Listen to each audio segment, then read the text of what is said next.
সেদিন মানুষ আফসোস করে বলবে, হায় আফসোস, একটা নেকির জন্য আজকে মার কাছে গেলাম গো, মা একটা নেকি দিল না। সেদিন কেউ কারো হবে না, কেউ কারো হবে না। আল্লাহ বলেন, ইয়াউমা ইয়াফিরুল মারউ মিন আখিহি ওয়া উম্মিহি ওয়া আবি ওয়া সাহিবাতিহি ওয়া বানি। মা তার সন্তানের পরিচয় দিবে না, বাবা সন্তানের পরিচয় দিবে না, শুধু একটা নেকির কারণে। আজকে যারা এই প্যান্ডেলের ভিতরে বসতে আপনার মন চাইল না, হাসরের মাঠে মানুষগুলি কুশার যেইভাবে চাবায়া খায়, গেন্ডারি যেইভাবে চাবাইয়া খায়, মানুষ তার হাতগুলি কামড়াবে আর বলবে, হায় আফসোস, কত নেকি করার সুযোগ ছিল রে, ইচ্ছাকৃতভাবে নেকি অর্জন করলাম না, সময় থাকতে সময়ের মূল্যায়ন করলাম না। আফসোস করবে আর চিৎকার দিবে। বলুন, সেদিনের আফসোসের কি কোনো কাজ হবে? কথা হয় না। নেকি দুনিয়াতে যেমন মানুষ টাকা ছাড়া কোনো কিছু চলে না, টাকা ছাড়া যেমন সমাজে কোনো দাম নাই, সম্মান নাই, ঠিক তেমনি ভাবে নেকি ছাড়া পরকালে কোনো দাম নাই। নেকির বড় দাম গো। মার কাছে গেলেও মা নেকি দিবে না, বাবার কাছে গেলেও বাবা নেকি দিবে না। আজকে এই সমাজে মার জন্য সময় দিলেন, বাবার জন্য সময় দিলেন, বন্ধুর জন্য সময় দিলেন, স্ত্রীর জন্য সময় দিলেন, আপনার সন্তানের জন্য সময় দিলেন, বন্ধু বান্ধবরে সময় দিলেন, অথচ আল্লাহ বলেন সময়ের মালিক কিন্তু আমি। ওয়াল আসর, সময়ের কসম, ইন্নাল ইনসানা লাফি খুসর। আল্লাহ বলেন সময়ের কসম, সময়ের কসম, নিশ্চয়ই তোরা ক্ষতিগ্রস্ত। যেই সময়ের মালিক ছিল আল্লাহ, সেই সময় দিলেন বন্ধুরে, সেই সময় দিলেন মারে, বাবারে, স্ত্রীরে। আল্লাহ হয়, বান্দারে আমার দেওয়া সময় আমারে দিলি না, আমার দেওয়া সময় দিলি বন্ধু বান্ধবরে, বিপিএলে, আইপিএলে, ফেসবুকে, ইউটিউবে, ঠিক না বেঠি? আল্লাহ বলেন সেই সময়ের মালিক আমি, আমার দেওয়ার সময় আমারে দিলি না। বান্দা শুন, হাসরের মাঠে কেউ কাউরে একটা নেকি নিয়ে সাহায্য করবে না। একটা বান্দা একটা নেকির জন্য আটকা পড়ে যাবে, অনেক সময় পাল্লা সমান সমান হয়ে যাবে। একটা নেকিও বেশি না, একটা গুনাহও বেশি না। এই মুহূর্তে শুধু একটা নেকির দরকার। একটা নেকি থাকলে চিরস্থায়ী বান্দা জান্নাতি হয়ে যাবে। আমার যুবক ভাইরা, সেদিন বোঝা যাবে একটা নেকির কত দাম, কত দাম, কত দাম। এই জন্য আপনাদের হাতে পায়ে ধরে বলি, এই যে সামনে আসতেছে রমজান মাস, বর্তমানে চলতেছে শাবান মাস, এই মাসটা দোয়া কবুলের মাস। আল্লাহর নবী তো আগের থেকেই দোয়া করে, আল্লাহুম্মা বারিক লানা ফি রজব ওয়া শাবান ওয়া বাল্লিগনা রমাদান। আল্লাহর হাবিব দোয়া করতেন রজব মাস থেকেই, আল্লাহ আপনি আমার হায়াত লম্বা করে দেন, রমজান আসার আগে আগে রমজান মাসের সামান তৈরি করার সুযোগ করে দেন, আল্লাহ রমজান মাস পর্যন্ত লম্বা হায়াত বাড়ায় দেন। কারণ রমজান হলো ইবাদতের একটা সিজন। বলুন কি? হ্যাঁ, ইবাদতের সিজন। প্রত্যেকটা মানুষের যেমন ব্যবসার ক্ষেত্রে সিজন আছে, ইমানদার বান্দা বান্দির জন্য ইবাদতের একটা সিজন আছে। রমজান মাসে 1 রাকাত নামাজ পড়লে হয় 70 রাকাতের সওয়াব। সুবহানাল্লাহ।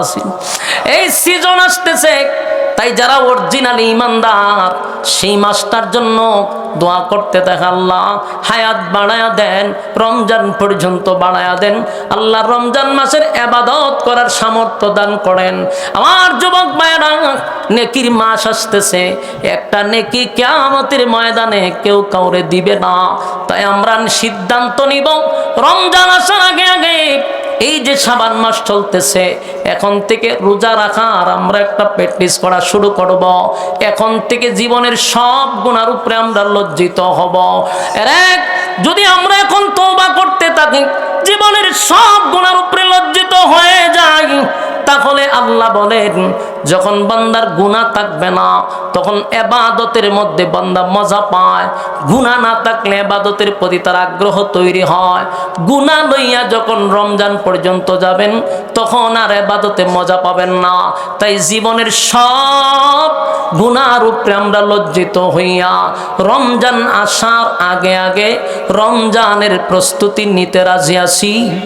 আমার যুবক ভাইরা, গভীর রজনীতে তাহাজ্জুদের সময়, নুজুলে রহমতের সময় আমরা ঠান্ডা পানি দিয়া যদি কেউ ওযু করে, আল্লাহর কুদরতি পায়ের সামনে দাঁড়াইয়া তামাম জিন্দেগির গুনার বোঝার উপরে লজ্জিত হইয়া আমরা যদি চোখের পানিগুলো ছেড়ে দিয়া আল্লাহর দরবারে তওবা করি, আল্লাহ জিন্দেগির সব গুনার উপরে লজ্জিত, আর কোনোদিন এমন অপরাধ আমাদের দ্বারায় হবে না, যা করছি শয়তানের ওয়াসওয়াসায় করছি, আল্লাহ শয়তানের চক্রান্ত পড়ে করছি। ও তুমি যদি আমাদেরকে মাফ না করো, বলো না কার দরবার যাব? আমরা তো দুনিয়াতে কেউ ফিরাইয়া দিলে আরেকজনের কাছে যাওয়া যায়। আল্লাহ আমাদের তো আর কোনো মালিক নাই, আমাদের কোনো প্রভু নাই। আপনি যদি ফিরাইয়া দেন, বলেন না কার দরজায় গিয়া দাঁড়াবো? এইভাবে যদি তাম জিন্দেগির গুনার উপরে লজ্জিত হইয়া এক ফোঁটা চোখের পানি কেউ ছেড়ে দেয়, আল্লাহ বলেন ফেরেশতারা রে, আমার বান্দা বান্দির চোখের পানি আমি বরদাস্ত করতে পারি না। কোনো বান্দা বান্দি যদি চোখের পানি ছেড়ে দেয় তার গুনার উপরে লজ্জিত হইয়া, আল্লাহ কয় চোখের পানি নাকের ডগায় আসার আগে আগে আমিও বান্দাকে ঘোষণা দিয়া দিই, বান্দা রে আমি তোর জীবনের সব গুনাহ মাফ করে দিলাম। এই রমজান আসার আগে আগে আমরা প্রস্তুত কারা কারা আছি? দুইটা হাত। আল্লাহ রাব্বুল আলামিন বলেন ঈমান আনো ওই মানুষদের মতো। ওই মানুষ কারা? যারা ঈমানের পরীক্ষা দিছে। আমিনু কামা আমানান নাস, ওই মানুষদের মতো ঈমান আনো। ওই মানুষ কারা?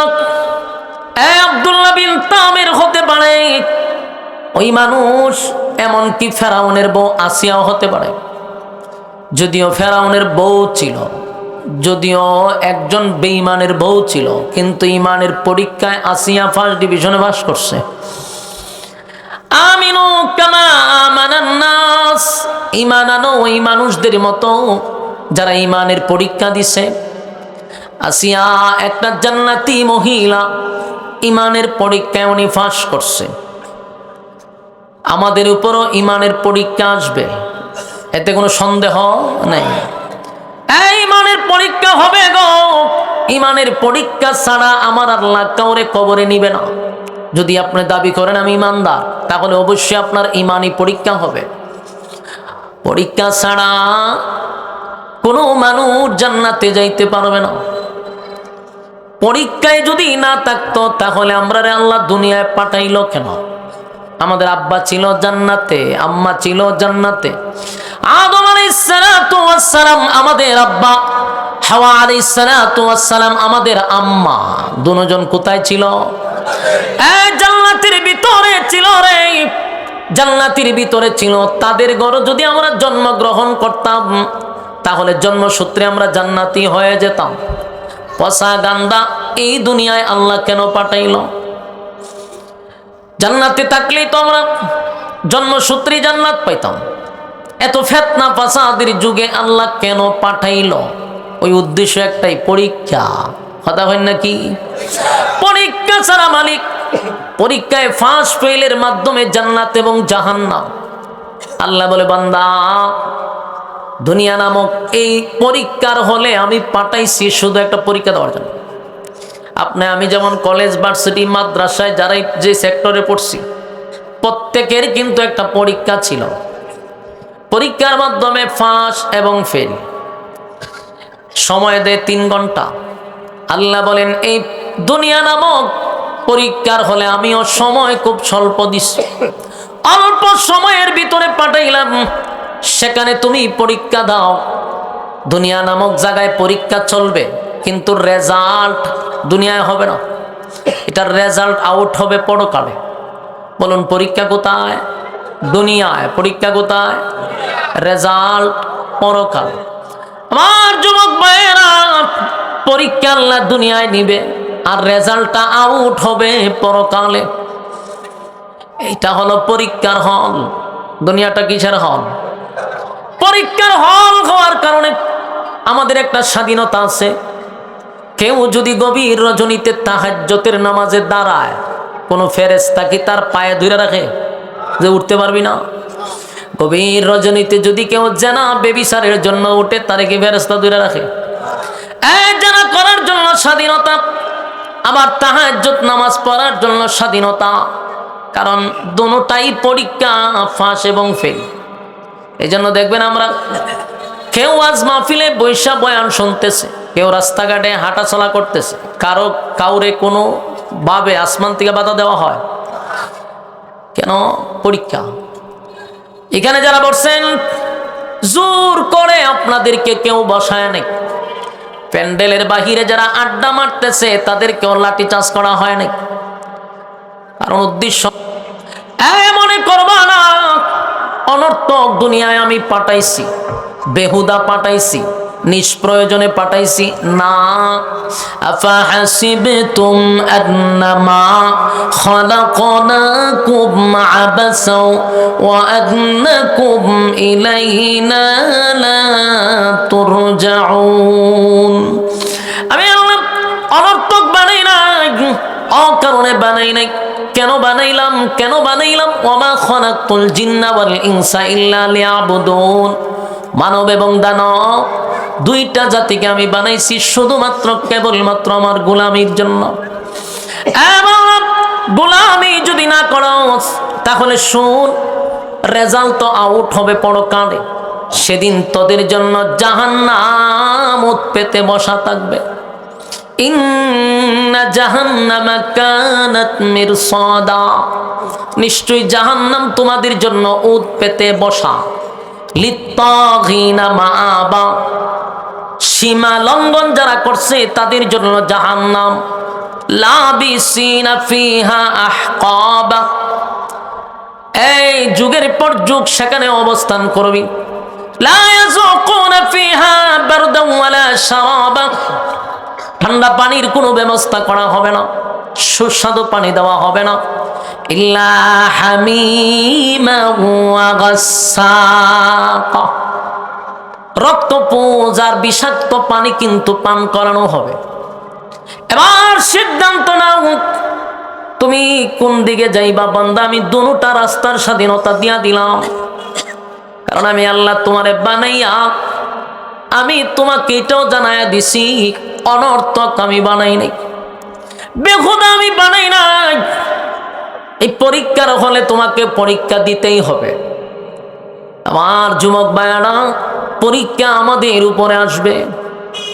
দেখেন ফেরাউন কত বড় জালেম ছিল, কিন্তু তার বড় সংসার কইরা আসিয়া কিন্তু জান্নাতি হয়ে গেছে। আসিয়া সাধারণ কোন মহিলা নয় গো, পৃথিবী বিখ্যাত 4 জন মহিলার মধ্যে আসিয়া একজন। ঈমানের পরীক্ষা দিছে। ফেরাউন ছিল সবচেয়ে বড় জালেম। নিজেকে কি দাবি করত? খোদা দাবি করত। দেশের মানুষ তারে খোদা ডাকত। যারা তারে খোদা মানত না তাদের উপরে নির্যাতন করত, জুলুম করত, প্যারাগ মারত। তার ঘরের একজন দাসী তারে খোদা মানে নাই, এই জন্য দাসীরে আগুন দিয়া জ্বালাইছে, দাসীর বাচ্চাগুলারে আগুন দিয়া পুড়াইছে। গর্বের সাথে বুক ফুলাইয়া আসিয়ার সামনে গিয়া বলে, আসিয়া, আমাদের ঘরের দাসীকে আমি আগুন দিয়া জ্বালাইছি, বাচ্চাগুলারে আগুন দিয়া পোড়াইছি। আসিয়া জিজ্ঞাসা করলো, কোন অপরাধে তাদেরকে তুমি মারলা? বলে, আসিয়া গো, আমার ঘরে তাকে আমার খায়, আমার বেতন নেয়, আমারে খোদা মানে না, এই জন্য আমি তারে মারছি, তার বাচ্চাগুলারে হত্যা করছি। আসিয়া কয়টা যদি তার অপরাধ হয় তাহলে আজকে আমার পক্ষ থেকে স্পষ্ট বক্তব্য শোনো, তোমার ঘরে থাকি, তোমার বউ, তোমার সংসারে আমি চলি, কিন্তু আমি তোমারে খোদা মানি না। একজন জালেমের সামনে দাঁড়াইয়া স্পষ্ট বক্তব্য দিল, আমি তোমার খোদা মানি না, কারণ খোদা হওয়ার কোনো কোয়ালিটি তোমার মধ্যে নাই। আমার কথা কি আপনারা বুঝতেছেন? ইতায় তো লড়াচড়া করে কেড়ে ভর করে রয়েছে না সবটিরে। চিন্তা করছেন কি পরিমাণ ভর করছে? মেজাজটা কেমন গরম হয় ফল না বিরক্ত লাগতেছে আপনারা? আমি বুঝতেছি কিছু একটা বিরক্ত হইতেছে।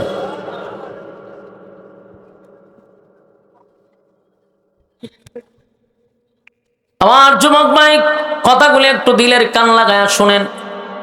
ইমানের পরীক্ষা আমাদের আসবে, এতে কোনো সন্দেহ নেই। বিপদ আসবে, মুসিবত আসবে, এরপরেও আমাদেরকে ইমানের উপরে অটল থাকতে হবে। এটাই হলো আমাদের সবচেয়ে বড় হাতিয়ার। রব্বে কারীম বলেন, জান্নাত যদি পেতে হয় তাহলে দুইটা শর্ত, ঈমান আর নেক আমল। দেখেন একজন মহিলা জালেমের সামনে দাঁড়াইয়া বলে, ঈমান যে তোর উপরে মানুষ আনতো, তুই তো একটা জালেম, খোদা হওয়ার কোনো কোয়ালিটি নাই, নিজেরে তুই খোদা দাবি করস। যিনি রব হবেন তার কি কোনো জন্ম আছে? রবের মৃত্যু আছে? রবের জন্ম নাই গো, রবের মৃত্যু নাই। যিনি রব হয়েছে জন্ম দেয় না, জন্ম নেয় না। আল্লাহ বলেন, লাম ইয়ালিদ ওয়া লাম ইউলাদ। আমি আল্লাহ কারো কাছ থেকে জন্ম নেই না, আমি আল্লাহ কাউরে জন্ম দেই না। ওয়ালাম ইয়াকুল লাহু কুফুয়ান আহাদ, আমার সমতুল্য আর কেউ নাই। তাহলে জন্ম দেয় না, জন্ম নেয় না। নিজে বাচ্চা কাচ্চা জন্ম দিছস এবং জন্ম নিছস, আমার মালিকের ঘুম নাই, আমার মালিকের কোনো তন্দ্রাও নাই। আল্লাহ ঘুমায়নি, কথা কই না। লা তাখুযুহু সিনাতুন ওয়ালা নাওম।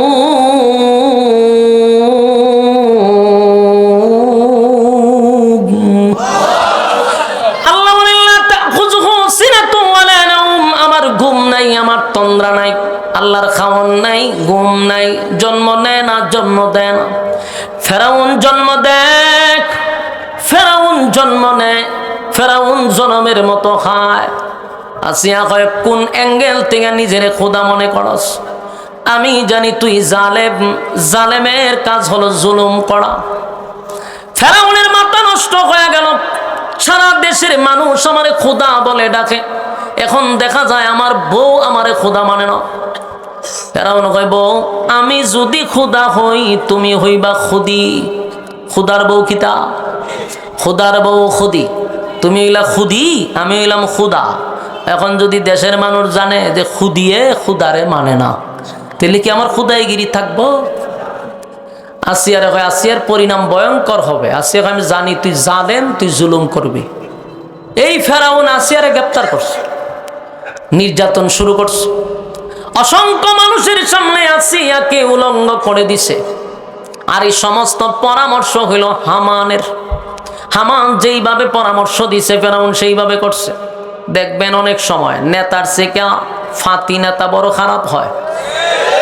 এটা একবারে শুরুর থেকে নেতা এতটা খারাপ না হইলো, প্রত্যেকটা সাইম সাথে বদমাইশ নাম্বার 1।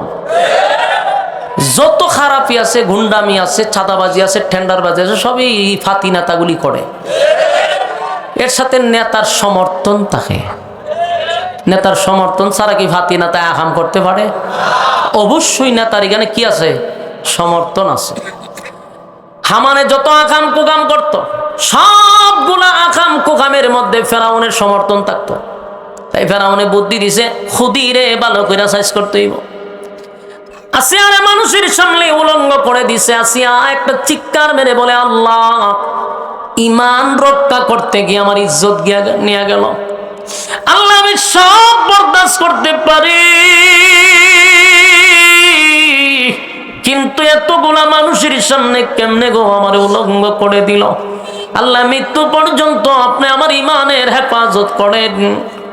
আসিয়ার কাপড় খুলে ফেলছে, শুয়াইয়া কাঠের সঙ্গে প্যারাক মারছে, হাতে প্যারাক মারছে, পায়ে প্যারাক মারছে। একটু চিন্তা করেন, জীবন্ত মানুষরে যদি হাতে পায়ে প্যারাক মারে সহ্য করা যাবে? আমরা হইলে জাগাতে ইমান দিয়া দিতাম। আচ্ছা কোন চান আমরা কি ফেরাক মারণ লাগবো, ফিডানি লাগবো?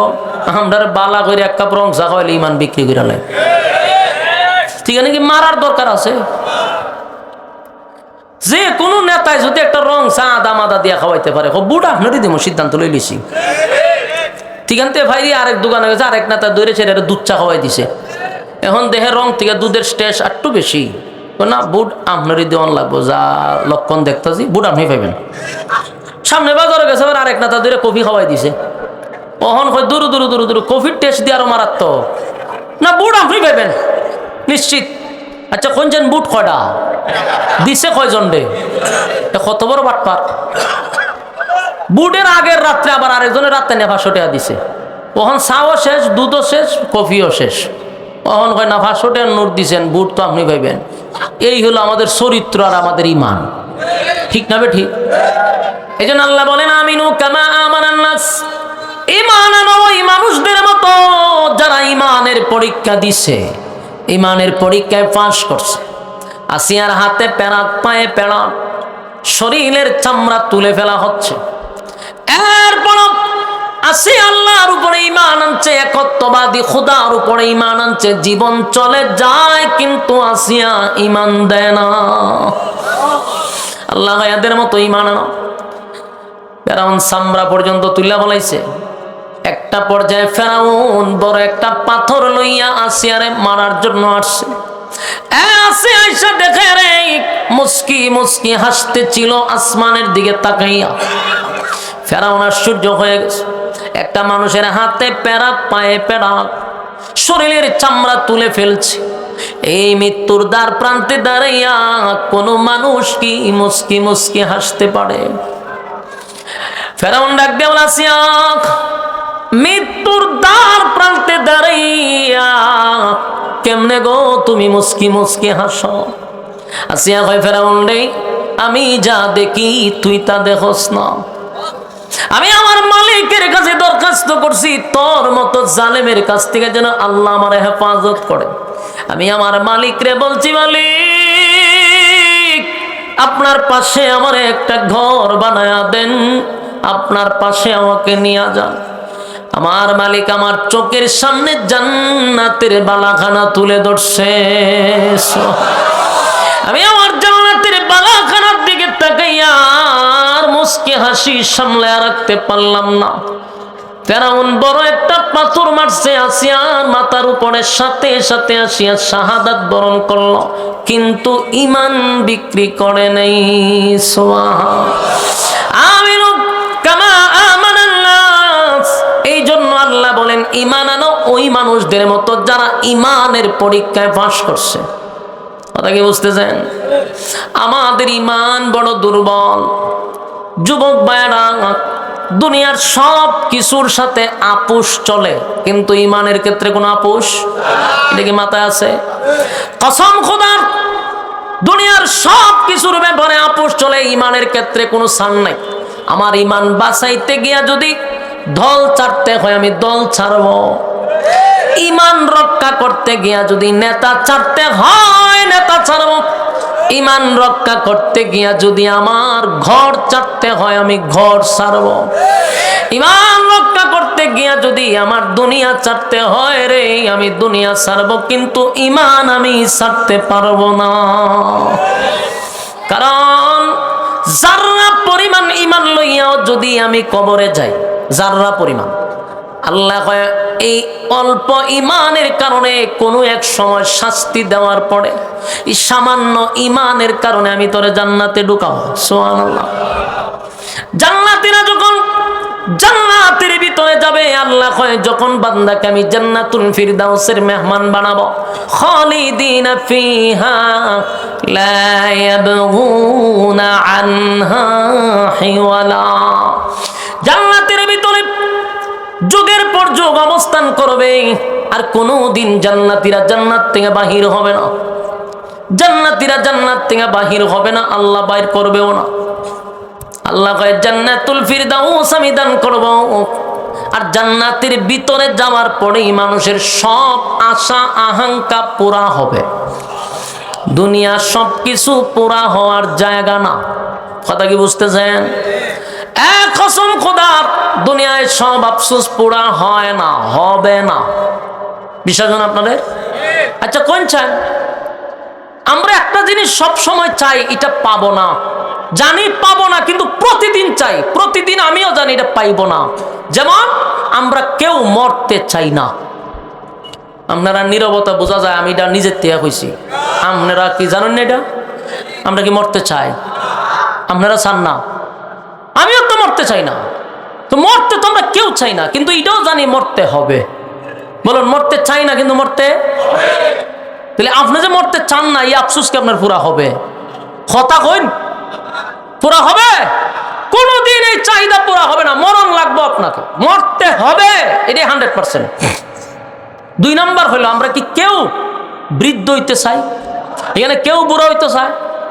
কেউ বুড়ো হইতে চায়? দাড়িটা যদি সাদা হয় তো এটারে খালা করে সেলুনে নিয়া, ঠিক না বে ঠিক? কেন করে? বুড়া যাতে না দেখা যায়। তাহলে কেউ নিজে বুড়া হইতে চায় না, বৃদ্ধ হতে চায় না। বৃদ্ধ হওয়া লাগবে আপনাকে, ঠিক না বে ঠিক? মানুষের চাহিদা পুরা হবে না। খাটো মানুষ যে, হের সারাটা জীবন মৃত্যু পর্যন্ত খালি মনে একটু চাই যে আমি যদি 2টা ইঞ্চিলাম বইতাম। কথা এখন ঠিক? কালো মানুষ সব সময় না সামনে একটু সুন্দর যদি হইতাম। কোনোদিন হওয়া সম্ভব? কালো মানুষ সুন্দর হয়, খাটো মানুষ লম্বা হয়। আফসুস, দুনিয়া আফসুসের জায়গা। কিন্তু জান্নাতে কি থাকবে না? কথা হয় না। 1 নাম্বার হলো, জান্নাতীরা যখন জান্নাতের ভিতরে ঢুকবে, আল্লাহ কয় বান্দারে, দুনিয়ায় তোর সবচেয়ে বড় আফসোস ছিল বেঁচে থাকা। তুই মরতে চাস নাই, কিন্তু তোর মরতে হয়েছে। জান্নাতের ভিতরে ঢোকার সাথে সাথে আর কেউ কোনোদিন মরবে না। জান্নাতের ভিতরে মরণ নাই গো, কেউ আর কোনোদিন মরবে না। জান্নাতের ভিতরে মরণ নাই, মরণ নাই, মরণ নাই। 2 নাম্বার হলো, পৃথিবীর কেউ চায় না বৃদ্ধ হতে। কেউ বৃদ্ধ হতে চায় না, কিন্তু আপনি আমার বৃদ্ধ হওয়া লাগবে। এখন যাদের চুলগুলা কালো, আস্তে আস্তে চুলগুলা সাদা হবে, চোখের জ্যোতি কমবে, দাঁতগুলি লড়াচড়া করবে, শরীরের চামড়া ডিল হবে, শরীরটা দুর্বল হবে, ঠিক না বেটি? কেউ বৃদ্ধ হতে চায় না। আল্লাহ কয় জান্নাতে ঢোকার সাথে সাথে বয়স হবে 32। সুবহানাল্লাহ। এই বয়স আর কোনোদিন 33 হবে না। আমরা আফসোস পুরা হবে। কালো মানুষ যতই দোয়া করে, এটা কি কোনোদিন সুন্দর হইব? যদি হয় হুজুর, বাংলাদেশের হুজুরদের প্রতি আমার তেমন কোনো আগ্রহ নাই। আমি মক্কা মদিনার ইমাম সাহেব রাইনা বারা কইরা 1 মাস দোয়া করাম আমি যেন সুন্দর হই, কবুল হইব? কোনদিন সেই দোয়া কবুল হবে না। আর আল্লাহ বলেন, জান্নাতের ভিতরে ঢোকার সাথে সাথে প্রত্যেকটা মানুষের চেহারা হবে ইউসুফ নবীর মতো সুন্দর। আফসোস পুরা হবে জান্নাতে। 2 নাম্বার হলো, খাটো মানুষ লম্বা হতে চায়। যেমন আমার মনের মধ্যে, আমি যদি আর একটু লম্বা হইতাম, যারা আছে 5 ফুট, এরা কয় 6 ফুট হইতো, 6 ফুট হইলে 7 ফুট হওয়ার দরকার ছিল। তার মানে আরো লম্বা হইতে চায়, বডিটা ভালো হইতে চায়, ঠিক না? আল্লাহ কয় জান্নাতের ভিতরে প্রত্যেকটা জান্নাতীদের বডি হবে কমপক্ষে 60 হাত লম্বা। সুবহানাল্লাহ। চিনি আদম আলাইহিস সালাতু ওয়াস সালামের বডি আল্লাহ জান্নাতে দিবে, খুশি না বেজার? চেহারা দিবে ইউসুফ নবীর মতো, বডি দিবে দাউদ নবীর মতো। আর আরো আফসোস আছে রে, আরো আফসোস আছে, কণ্ঠের আফসোস আছে, ঠিক না বেটি? কণ্ঠের আফসোস। কণ্ঠ না থাকলে গানও টান দিলে ভালো লাগে না। বউয়ের সামনে যদি কেউ গজল গায়, গান গায়, গলা বালা না হলে বউ বালা হয় না, খাই দে বেমাইস্তা যা। তোর মনের মধ্যে একটা কষ্ট, কপালতা ভাগো, কপালের ঘরের কপাল, আমার কণ্ঠটা বালা না। আল্লাহ এই আফসোস জান্নাতে থাকবে না। বউ তো থাকবো জান্নাতে অনেকগুলা, তো ওইখানে বইয়ে গানও টান দিবেন, কারণ কণ্ঠ থাকবে দাউদ নবীর মতো। সুবহানাল্লাহ। দাউদ আলাইহিস সালাতু ওয়াস সালামের কণ্ঠ কেমন ছিল ছিল জানো, উড়ন্ত পাখি উনার তেলাওয়াত শুইনা জায়গায় বৈশা যাইত, সমুদ্রের মাছ লাফাইতে থাকতো। সুবহানাল্লাহ। জান্নাতের ভিতরে প্রত্যেকটা জান্নাতীর কণ্ঠ হবে দাউদ নবীর মতো, চেহারা হবে ইউসুফ নবীর মতো, বডি হবে আদম নবীর মতো। এবার চরিত্র ভালো দরকার আছে না নাই? আমরা যে চরিত্র, এই চরিত্র নিয়ে জান্নাতে গেলে বিপদ আছে না নাই? বিশেষ করে বাঙালি যে চরিত্র মাধ্যমা, খুব খারাপ চরিত্র আমরা, ঠিক না? ঠিক। এই চরিত্র জান্নাতে গেলে ইজ্জত থাকবো নি? মনে করেন আমরা বাঙালির একটা চরিত্র দিয়ে আল্লাহ জান্নাতে ঢুকা দিছে, দুর্ঘটনা করতে যাবো, আর একজনের হুর ঠান্ডা লইয়া দরজা লাগালিব, চরিত্র ভালো না তো। আল্লাহ এই চরিত্র দিয়ে জান্নাতে ঢুকাইতাম না। তাহলে চরিত্র কার মতো হবে? আল্লাহ কোরআনে বলছেন, ওয়াইন্নাকা লাআলা খুলুকিন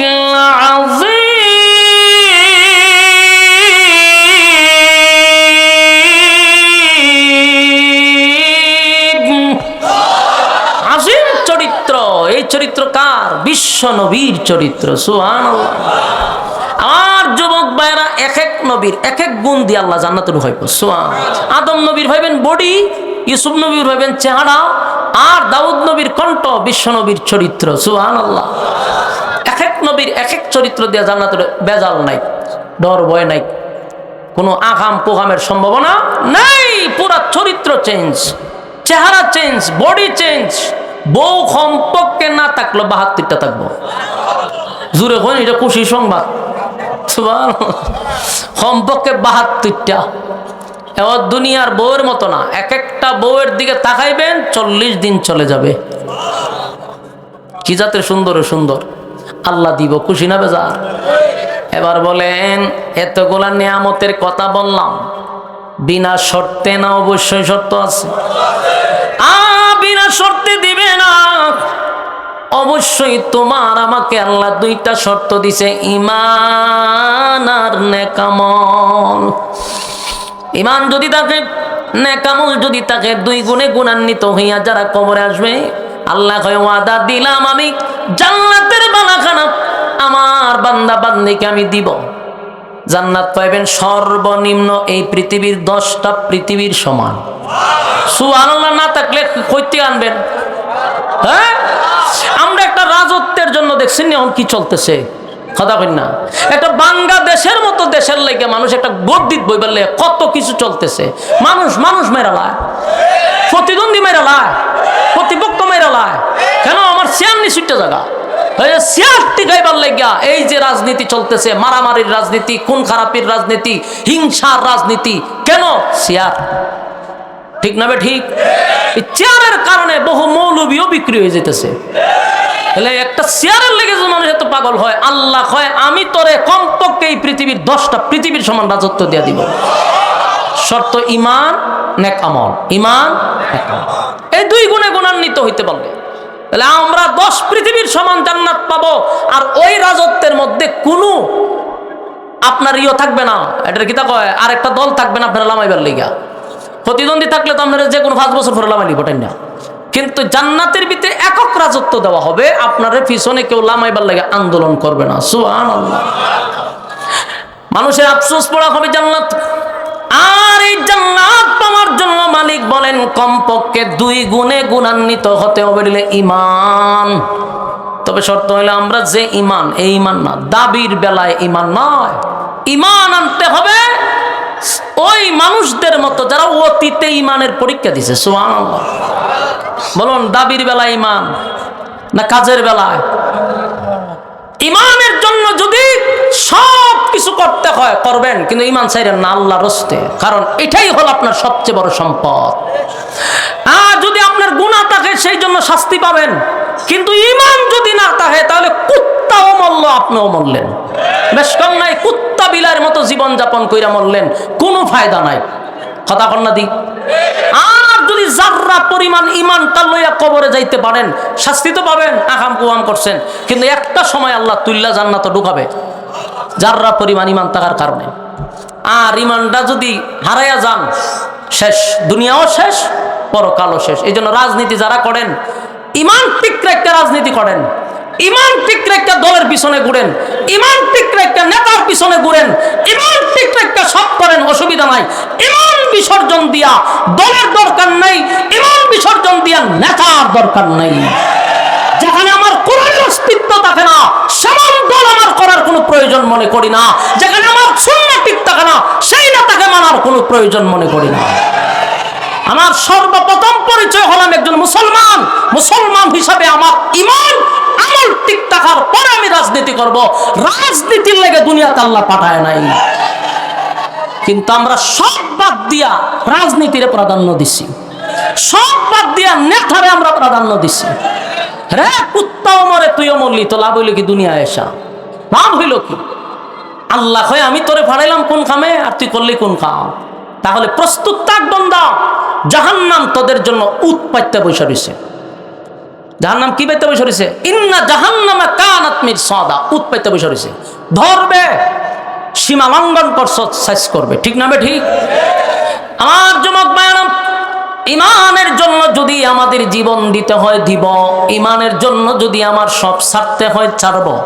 আল্লাহ বলেন আমিনু কামা আমানান নাস, ইমান আনো তাদের মতো। তারা ইমানের জন্য জীবন দিছে, তারা ইমানের জন্য সম্পদ ছাড়ছে, ইমানের জন্য বাড়ি ছাড়ছে, সন্তান ছাড়ছে, স্ত্রী ছাড়ছে, কিন্তু ইমান দেয় নাই। ঠিক না বেটি? আল্লাহর একজন নবীর সাহাবী ইমানের জন্য সব ছেড়ে দিল। নবীর কাছে গোপনে এসে কালেমা পড়ছে। নাম ছিল আব্দুল উজ্জা। আল্লাহর নবী তার নামটা পরিবর্তন করে সুন্দর একটা নাম সাহাবায়ে কেরামদেরকে নিয়ে বসলো। এরে সাহাবীরা, আমি আজকে থেকে তার নাম রেখে দিলাম আব্দুল্লাহ। সবাই তার আব্দুল্লাহ আব্দুল্লাহ বলে ডাকে রে। কিন্তু তার ফ্যামিলির মানুষ এখনো জানে না আব্দুল উজ্জা যে কালেমা পড়ছে। একদিন বাড়িতে গেছে, চাচার সন্দেহ ঢুকে গেছে। আমার ভাতিজা প্রায় সময় আব্দুল্লাহর পুত্র মোহাম্মদের কাছে যায়। ঘটনা কি? ভাতিজারে জিজ্ঞাসা করলো, ভাতিজা কালেমা নাকি পড়ছো শুনলাম, মোহাম্মদের কাছে ইদানিং তোমাকে বেশি বেশি দেখা যায়। ওই আব্দুল্লাহ বলে, চাচা গো, আমি তো কালেমা পড়ছি, ইমান আনছি, আমি আমার রবের উপরে ইমান আনছি, এই জন্য আমার সব সময় আব্দুল্লাহর পুত্র মোহাম্মদের কাছে আমার যেতে হয়। চাচা ডাক দিয়া বলল, ভাতিজা তুমি যদি তার পিছু না ছাড়ো তাহলে কিন্তু তোমার উপরে বিপদ। এক নাম্বার বিপদ হলো এই বিশাল সম্পত্তির মালিক তোমাকে বানানো হবে না। কারণ আব্দুল উজ্জা বাবা দুনিয়ায় বেঁচে ছিল না।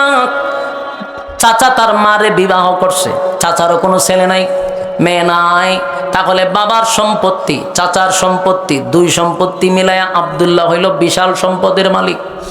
কিন্তু চাচার বক্তব্য হলো, বাপ দাদার ধর্মের মধ্যে সুনকালি মাইরা তুমি বিশাল সম্পদের মালিক হইবা, এটা আমি হতে দিব না। আব্দুল্লাহ কয়, চাচা এমন এক সম্পদ আমি পাইছি, আপনার সম্পদ কেন, তামাম পৃথিবী আমি ছেড়ে দিতে পারি, কিন্তু আমি ইমান ছাড়তে পারবো না। আমার যুবক ভাইরা, আমিনু কামা আমানান নাস, রব্বে কারীম কেন বলল তোমরা তাদের মতো ঈমান আনো? আজকে আমরা 500 টাকার কাছে নিজের ঈমানটারে বিক্রি করি। সাহাবায়ে কেরাম অসংখ্য অগণিত সম্পদকে ছেড়ে দিয়া ঈমানের জন্য জীবন দিছে, ঈমান বিক্রি করে নাই। আব্দুল উজ্জা নাম রাখছে নবী আব্দুল্লাহ, চাচা হইল সম্পদের মালিক। এই চাচা যখন শুনলাম ভাতিজা গোপনে গোপনে কালেমা পড়ে ঈমান আনছে, ভাতিজারে সতর্ক করলো, ভাতিজা এই বিশাল সম্পদের মালিক তুমি, এখনো সময় আছে, কালেমা ছেড়ে দাও, তুমি এই সম্পদের মালিক।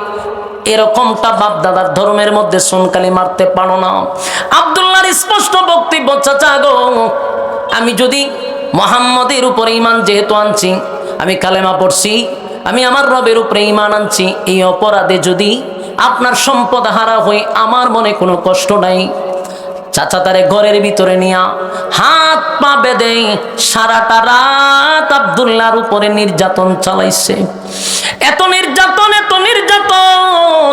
আব্দুল্লাহরে রক্তাক্ত করছে, মারতে মারতে একেবারে শরীরের মধ্যে এক অবস্থা খারাপ, রক্তাক্ত অবস্থা, বেহুশ হয়ে গেছে আব্দুল্লাহ।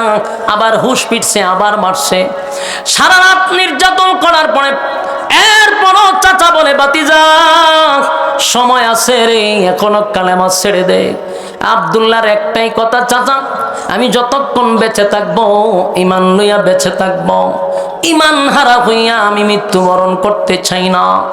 এবার চাচা সিদ্ধান্ত নিল এই বাতিজা তো কালেমা ছাড়বে না। বলল তাহলে আমার সম্পত্তি তোরে দিব না, আমার বাড়ির থেকে বাহির হয়ে যা। আব্দুল্লাহ যখন রওনা দিল, চাচা পিছন দিক দিয়ে আবার তারে ধরলো, দইরা বলল যাইতে পারবি একটা শর্তে, তোর শরীরে যে কাপড় আছে রে আমার টাকা দিয়া এই কাপড়গুলা কিনা।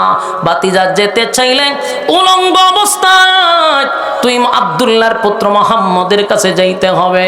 আব্দুল্লাহ চিন্তা করলো আমি যুবক মানুষ একেবারে উলঙ্গ হইয়া নবীর দরবারে কেমনে গো আমি দাঁড়াবো। আব্দুল্লাহর শরীর থেকে চাচা কাপড় খুলে ফেললো, একটা যুবক ছেলেকে উলঙ্গ করে দিছে।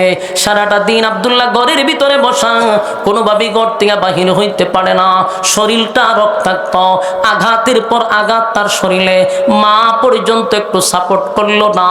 রাতের পর রাত নির্যাতন করার পরে আব্দুল্লাহ একদিন রাতের বেলা উলঙ্গ অবস্থায় নবীর উদ্দেশ্যে রওনা দিছে।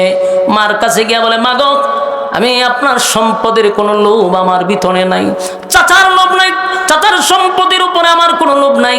সারা রাত আমার নির্যাতন করছে গো মা, আমার শরীরের কাপড় খুলে রেখে দিছে, আমি উলঙ্গ, আমি একটা যুবক ছেলে এই শরীর লইয়া উলঙ্গ অবস্থায় আল্লাহ নবীর সামনে গিয়ে আমি কেমনে দাঁড়াবো। মা আমার একটু ছোট্ট কাপড়ের টুকরা দেন না, আর চেহারাটা যদি একটা নজর আমি দেখতে পারি আমার জিন্দেগির আর কোনো দুঃখ থাকবে না। আমার যুবক ভাইয়েরা, আব্দুল্লাহর মা সন্তানের কথা এবং ছোট্ট একটা কাপড়ের টুকরা দিল, এটা দিয়া কোন রকম লজ্জাস্থানটা ডাকছে, পুরাটা ডাকতে পারে নাই। এই লজ্জাস্থানটা ডেকে আব্দুল্লাহ নবীর উদ্দেশ্যে রওনা দিল। মসজিদে নববীর দ্বার প্রান্তে চলে গেছে। গভীর রাত, অন্যদিকে হইল ঠান্ডা, এই পরিমাণ ঠান্ডা ছিল, শরীরে কোনো কাপড় নাই, আঘাতের চিহ্ন, রক্তাক্ত শরীর নিয়ে নবীর হুজুরার সামনে দাঁড়ায় আছে। আল্লাহ নবী হুজুরার ভিতরে এই সাহাবী নবীরে ডাক দেয় না গো, নবীরও ডাক দেয় না। যদি নবীকে ডাক দিয়া বেয়াদবি হয়ে যায়, নবীর ঘুম ভেঙে যায়। আব্দুল্লাহ নবীর হুজুরা শরীফের সামনে ঘন্টার পর ঘন্টা দাঁড়ায় আছে। আল্লাহর নবী যখন হুজুরা শরীফ থেকে বাহির হইছে, মসজিদে নববীর ভিতরে ঢুকবে, তাকায়া দেখে নবীর দরজার সামনে একটা যুবক ছেলে একেবারে উলঙ্গ অবস্থায় পড়ে আছে। আল্লাহর নবী বলেন, কে এই গভীর রজনীতে আমার দরজার সামনে উলঙ্গ অবস্থায় কে তুমি পড়ে আছো? তোমার পরিচয় কি, বাড়ি কই, কোথায় তোমার ঠিকানা? ওই ছেলে ডাক দেয়া, হুজুর আপনি বুঝি আমার চিনতে পারেন নাই? কিছুদিন আগে আপনার কাছে আসছিলাম গো নবী, আপনি তো আমার নাম রেখে দিলেন আব্দুল্লাহ।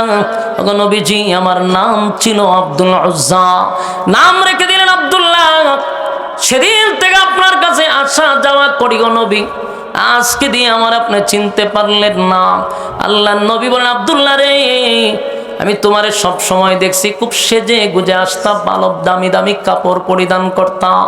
শুনলাম তুমি অনেক বড় লোক, তোমার বাবা অনেক বড় লোক ছিল, তোমার চাচাও বড় লোক, কিন্তু আজকে তাকায়া দেখি শরীরের মধ্যে কোনো কাপড় নাই, আমার আঘাতের চিহ্ন, শরীরে রক্ত।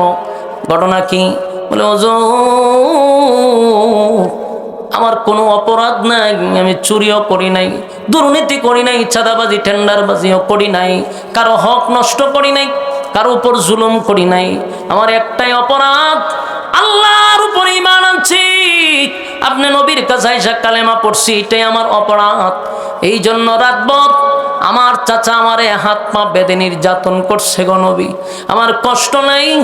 আমি দিনের জন্য, ইসলামের জন্য যদি শাহাদাত বরণ করতাম আমার মনে কোনো কষ্ট ছিল না, কিন্তু আমি আপনার চেহারা দেখার জন্য আমার পিপাসা, আমি আমার নবীর চেহারাটা একটু দেখতে চাই। ওগো নবীজি, আমার চাচারে আমি বললাম, চাচা আমি আমার নবীর একটা নজর দেখতে চাই, আমার শেষ পর্যন্ত একটু সুযোগ দেন। আমার চাচা আমার উলঙ্গ করে দিছে গো নবী। আমার চাচার ধারণা ছিল উলঙ্গ হয়ে গেলে আমি শরমে লজ্জায় হয়তো আপনার কাছে আসবো না, কিন্তু আমার চাচারেও বলছি, আমার চাচার সম্পদ কেন, দুনিয়াটাও যদি আমার দেওয়া হতো, সব কিছু ত্যাগ করে আমি আমার নবীর কাছে চলে আসতাম। আমার নবীর চেহারা দেখার সাথে সাথে আমার মনে আর কোনো কষ্ট নাই। চিৎকার দেয়া করুন সুবহান। আল্লাহ বলে আমিনু কামা আমানান নাস, ঈমান আনো ওই মানুষদের মতো যারা ইমানের পরীক্ষা দিছে, ইমানের পরীক্ষা দিছে।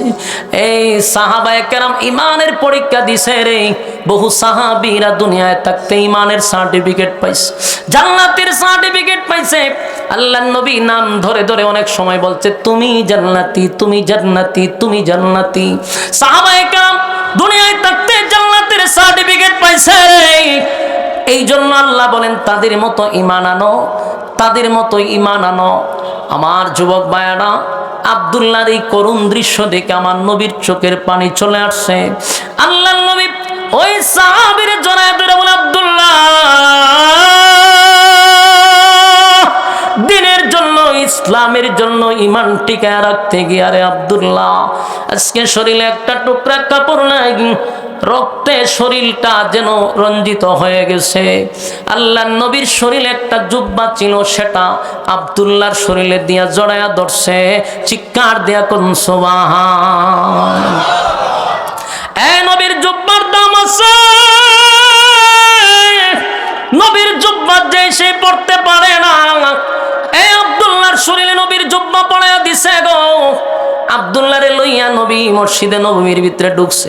যেই মাত্র সাহাবীরা তাকায়া দেখেন নবীর জুব্বা আব্দুল্লাহর শরীরে, সাহাবায়ে কেরাম ডাক দিয়া কয় দেখছত নি, সবে মাত্র কালেমা পড়ছে কিন্তু নবীর জুব্বা পাইছে রে। আমরা নবীর সাহাবী হইয়াও নবীর জুব্বা পাইলাম না। আল্লাহর নবী ফজরের নামাজের পরে সাহাবায়ে কেরামদের সামনে আব্দুল্লাহরে বসায় বলে আব্দুল্লাহ, রে আব্দুল্লাহ, এই মুহূর্তে আমি এখন দোয়া করব, দুইটা হাত আল্লাহর কাছে বাড়াইব আর আমি আমার আব্দুল্লাহর জন্য এখন দোয়া করব। আমি নবী এখন দোয়া করবার, তুই যা চাইবি আমার আল্লাহ এখন তোরে তা দিবে। জুরে কোন সুবহান। আমার নবী বলে আব্দুল্লাহ বল তোর মনের আশা আকাঙ্ক্ষা যা আছে আমার কাছে ক, যা চাইবি তা মালিক দিবে, যা চাইবে মালিক দিবে। সুবহানাল্লাহ। কোন জানে এমন যদি আমরা হইতো কিতাব হইলাম হইলে কথা কন, আমরা যদি হইতো এখন যা চাইবেন তা পাইবেন। আপনারা কি কইবেন না কইবেন আমি জানি না। আমি হইলে কইতাম ডক্টর ইউনূসে ফেলাই দেন, আমারে বসাই দেন। ঠিক না? ঠিক। কারণ মানুষ কি চায়? ক্ষমতা চায়। মানুষ বলতো এই আসনের আমার এমপি বানায়া দেন, কেউ হয়তো মন্ত্রী বানায়া দেন, কেউ হয়তো কানাডায় বাড়ি করে দেন, কেউ হয়তো আমার গুলশানে বাড়ি করে দেন। কিন্তু তারা তো নবীর সাহাবী, তারা তো জান্নাতি। এই সাহাবী বলে হুজুর যা চাইব আল্লাহ কি তা দিবে। নবী বলে এখন যা চাইবি আমি আল্লাহকে যা বলবো এখন তোরে তাই দিবে। সেই সাহাবী ডাক দেয়া বলে নবী গো, আমি যা চাইব মালিক যদি তা দেয়, আপনি আল্লাহরে বলেন আমি আব্দুল্লাহরে যেন আল্লাহ শহীদি মৃত্যু দান করে। এরা হলো নবীর সাহাবী, শহীদি মৃত্যু চায়, শাহাদাতের মৃত্যু চায়। আল্লাহ নবীর সাথে সাথে দোয়া করলেন, আল্লাহ আমার আব্দুল্লাহ শাহাদাতের মৃত্যু চায়, তবে বেঈমানদের তরবারি আমার আব্দুল্লাহর জন্য আপনি হারাম করে দেন। আল্লাহর নবী যখন এই কথা বলল, আব্দুল্লাহ কয় হুজুর আমি সেই শহীদি মৃত্যু আর আপনি কোন বেঈমানের তরবারি আমার জন্য হারাম। আমার যুবক ভাইরা, সেই আব্দুল্লাহ যখন কোরআন তেলাওয়াত করত জুরে জুরে পড়ত, সাহাবায়ে কেরাম নবীর কাছে কমপ্লেন করত, হুজুর তার তেলাওয়াতের যন্ত্রণায় আমরা বসতে পারি না, শুধু চিল্লায়। আল্লাহর নবী সাহাবীদেরকে বলে, সাহাবীরা রে তারে তোমরা বাধা দিও না, সে জুরে জুরে পড়তে থাকো, তারে বাধা দিও না। তার কলিজার ভিতরে কত যন্ত্রণা আমি নবী জানি, কত যন্ত্রণা নিয়ে আসে আসছে। মা চাললো, বাবা চাললো, সম্পদ চাললো, সারা রাত নির্যাতনের শিকার হইল। উলঙ্গ অবস্থায় আমার দরবারে আসছে, আমার আব্দুল্লাহ রে তোরা বাধা দিস না, কোরআন যদি পড়তে চায় জুড়ে জুড়ে পড়ো, কোনো কাজে আব্দুল্লাহ রে বাধা দিবি না। সে আব্দুল্লাহ একদিন যুদ্ধের ময়দানে রওনা দিল। রাস্তার মধ্যে আব্দুল্লাহ জ্বরে আক্রান্ত হইয়া দুনিয়ার থেকে বিদায় হয়ে গেছে। আল্লাহর নবীর কাছে খবর আসছে, হুজুর আব্দুল্লাহ দুনিয়ার থেকে বিদায় হয়ে গেছে। আমার নবী বলেন, সাহাবীরা রে, আমার আব্দুল্লাহকে আমার আল্লাহ শাহাদাতের মর্যাদা দান করছে। তবে সাহাবীরা শুন, আব্দুল্লাহর জানাজা আমি নবী পড়াবো, আমি নবী আব্দুল্লাহর জানাজা পড়াবো। জানাজার আয়োজন হয়ে গেল, নবী নিজে আব্দুল্লাহর জানাজা পড়াইল। জানাজা পড়ানোর পরই শেষ নয়, আল্লাহর হাবিব আব্দুল্লাহর লাশের পিছনে হেঁটে হেঁটে কবরে গেছে। কবরে গিয়া নবীজি কবরে লাইমা গেছে।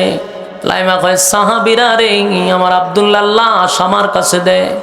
নবীজি নিজের হাতে আব্দুল্লাহর লাশটা জড়ায়া ধরছে, দইরা উপরের দিকে তুলে বলে, মালিক,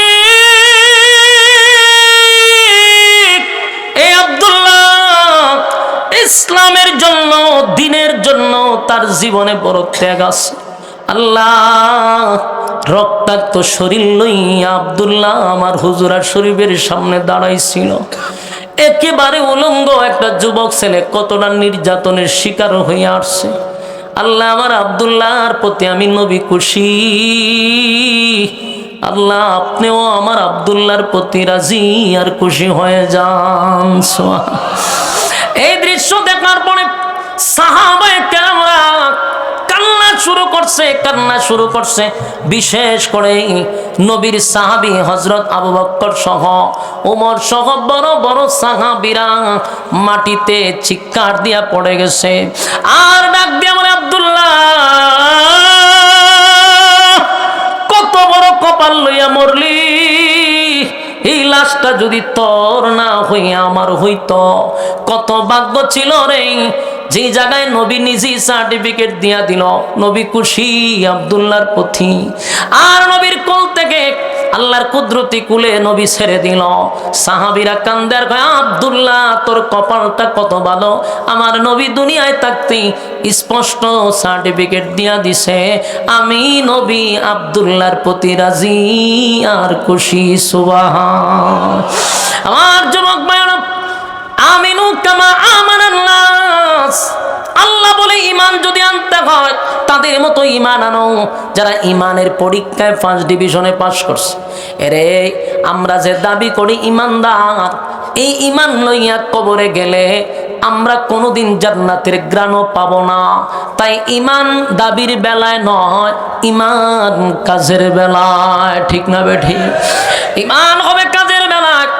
এক নাম্বার হলো ঈমানটা হতে হবে নির্ভেজাল, অথেন্টিক ঈমান লইয়া কবরে যাইতে হবে।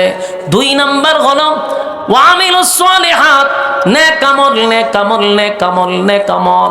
আজকের এই মাহফিলটাতে আপনারা বসছেন, এই যে আপনারা বসে আছেন, যারা বসতে পারে নাই, দুনো গ্রুপ কি কোনোদিন সমান হতে পারে?